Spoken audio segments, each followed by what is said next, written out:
আসসালামু আলাইকুম international news বাংলায় আপনাদের স্বাগতম। শুরুতে থাকছে শিরোনাম। চীন কি যুদ্ধের জন্য রোবট সৈন্য তৈরি করছে আসলে কি? শত শত রাজনৈতিক বন্দীকে ক্ষমা করল ভেনেজুয়েলা। ট্রাম্পের নতুন শুল্কারোপ বাংলাদেশের সঙ্গে চুক্তিতে প্রভাব ফেলবে কি না?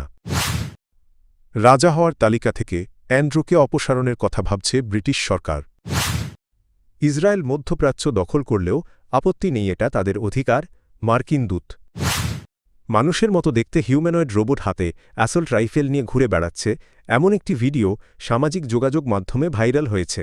ভিডিওটির সঙ্গে দাবি করা হচ্ছে চীন নাকি সামরিক পরিষেবার জন্য রোবট সৈন্যদের প্রশিক্ষণ দেওয়া শুরু করেছে।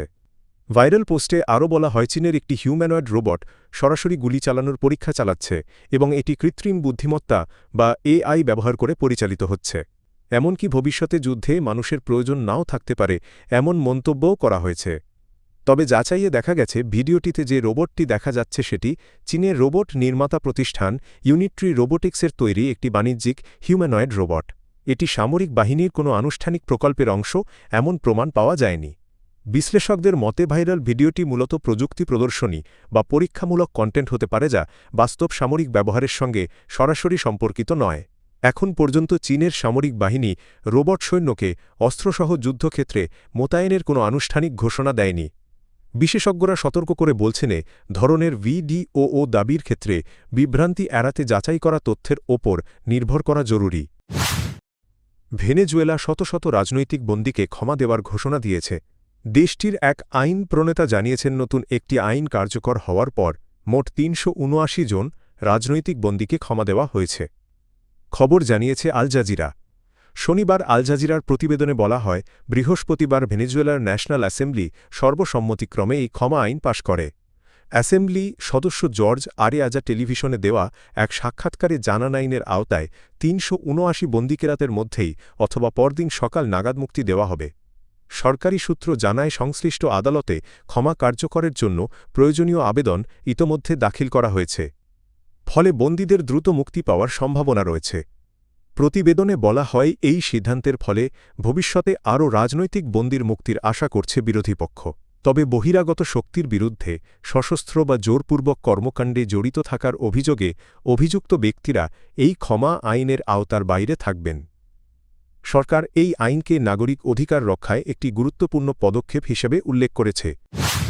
মার্কিন প্রেসিডেন্ট ডোনাল্ড ট্রাম্পের শুল্ক নীতিতে বড় ধরনের বাধা হয়ে দাঁড়িয়েছে যুক্তরাষ্ট্রের সুপ্রিম কোর্ট। প্রধান বিচারপতি জন রবার্টসের নেতৃত্বাধীন বেঞ্চ ট্রাম্পের বহুল আলোচিত ইউনিভার্সাল বেসলাইন ট্যারিফকে যুক্তরাষ্ট্রের সংবিধানের পরিপন্থী ও আইনিভাবে অবৈধ ঘোষণা করেছেন। এই রায় শুধু যুক্তরাষ্ট্রের অভ্যন্তরীণ বিষয়েই সীমাবদ্ধ নয়। বিশ্লেষকদের মতের প্রভাব পড়তে পারে বৈশ্বিক অর্থনীতিতেও।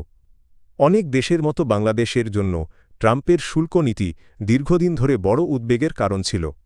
রায়ের পর নতুন করে প্রশ্ন উঠেছে শুল্ক ইস্যুতে ট্রাম্প প্রশাসনের পরবর্তী পদক্ষেপ কী হবে। একই সঙ্গে বাংলাদেশের সঙ্গে সম্প্রতি স্বাক্ষরিত শুল্ক চুক্তির ভবিষ্যৎ নিয়েও অনিশ্চয়তা দেখা দিয়েছে। শুল্ক বাতিল হলেও চুক্তির অন্যান্য শর্ত বহাল থাকবে কি না তা স্পষ্ট নয়। ট্রাম্প নতুন করে ক্ষমতায় আসার পর থেকেই মার্কিন পাল্টা শুল্ক নীতিকে কেন্দ্র করে বৈশ্বিক বাজারে অস্থিরতা তৈরি হয়। এর সরাসরি প্রভাব পড়ে বাংলাদেশের তৈরি পোশাক খাতে, যেখানে কয়েক হাজার কোটি টাকার রপ্তানি আয়ের প্রশ্ন জড়িত। দীর্ঘ আলোচনা ও দরকষাকষির পর সম্প্রতি বাংলাদেশ ও যুক্তরাষ্ট্রের মধ্যে শুল্ক সংক্রান্ত একটি চুক্তি সই হয়। তবে এ চুক্তি নিয়ে অর্থনীতিবিদ ও ব্যবসায়ীদের মধ্যে সমালোচনাও রয়েছে। যদিও চুক্তির মাধ্যমে দীর্ঘদিনের অনিশ্চয়তা কিছুটা কাটবে বলে আশা করেছিলেন ব্যবসায়ীরা। কুখ্যাত যৌন অপরাধী জেফরি অ্যাপস্টেইনের সঙ্গে সম্পর্কের অভিযোগে তীব্র সমালোচনার মুখে পড়েছেন ব্রিটিশ রাজ পরিবারের সদস্য প্রিন্স অ্যান্ড্রু। এই প্রেক্ষাপটে তাকে ব্রিটিশ সিংহাসনের উত্তরাধিকার তালিকা থেকে বাদ দিতে আইন প্রণয়নের বিষয়টি বিবেচনা করছে যুক্তরাজ্য সরকার। খবর জানিয়েছে বিবিসি। বর্তমানে উত্তরাধিকার তালিকায় অষ্টম স্থানে থাকা রাজা চার্লস তৃতীয়ের ভাই প্রিন্স অ্যান্ড্রুর বিরুদ্ধে ইতোমধ্যে পুলিশি তদন্ত শুরু হয়েছে। তদন্তের ফল যাই হোক না কেন, তাকে উত্তরাধিকার তালিকা থেকে বাদ দেওয়ার জন্য আইন করা সঠিক সিদ্ধান্ত হবে বলে মন্তব্য করেছেন ব্রিটিশ প্রতিরক্ষামন্ত্রী লুক পোলার্ড। উত্তরাধিকার তালিকা থেকে বাদ পড়লে ভবিষ্যতে ব্রিটিশ রাজা হওয়ার সুযোগ হারাবেন প্রিন্স অ্যান্ড্রু।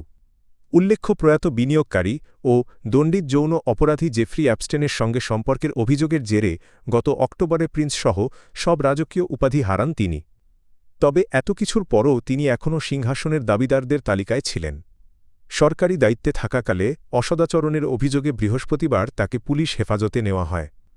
প্রায় 11 ঘণ্টা পর তিনি মুক্তি পান। তদন্ত এখনও চলমান রয়েছে। তবে প্রিন্স অ্যান্ড্রু সব অভিযোগ অস্বীকার করে আসছেন। ইসরায়েল যদি মধ্যপ্রাচ্যের বড় অংশ নিয়ন্ত্রণে নেয় তাতে তার কোনো আপত্তি নেই, এমন মন্তব্য করে বিতর্ক সৃষ্টি করেছেন ইসরায়েলে নিযুক্ত যুক্তরাষ্ট্রের রাষ্ট্রদূত মাইক হাকাবি। তিনি দাবি করেন এই ভূখণ্ডের ওপর ইহুদি জনগণের ঐতিহাসিক ও ধর্মীয় অধিকার রয়েছে এবং এ সীমানা বাইবেল ভিত্তিক ব্যাখ্যায় নির্ধারিত। আল জাজিরার প্রতিবেদনে বলা হয়, শুক্রবার রক্ষণশীল ভাষ্যকার টাকার কার্লসন এর সঙ্গে সম্প্রচারিত এক সাক্ষাৎকারে ইসরায়েলের ভৌগোলিক সীমানা নিয়ে প্রশ্ন করা হয় হাকাবিকে। কার্লসন উল্লেখ করেন, বাইবেলের একটি আয়াতে ইব্রাহিমের বংশধরদের জন্য যে ভূমির প্রতিশ্রুতি দেওয়া হয়েছে তা ইরাকের ফোরাত নদী থেকে মিশরের নীল নদ পর্যন্ত বিস্তৃত। এই অঞ্চল বর্তমান লেবানন, সিরিয়া, জর্ডান এবং সৌদি আরবের কিছু অংশকে অন্তর্ভুক্ত করে। এ বিষয়ে হাকাবি বলেন, ইসরায়েল যদি এই পুরো অঞ্চলই দখলে নেয় তবে সেটাই ভালো হবে। উল্লেখ্য, গত বছর যুক্তরাষ্ট্রের প্রেসিডেন্ট ডোনাল্ড ট্রাম্প মাইক হাকাবিকে ইসরায়েলে যুক্তরাষ্ট্রের রাষ্ট্রদূত হিসেবে নিয়োগ দেন।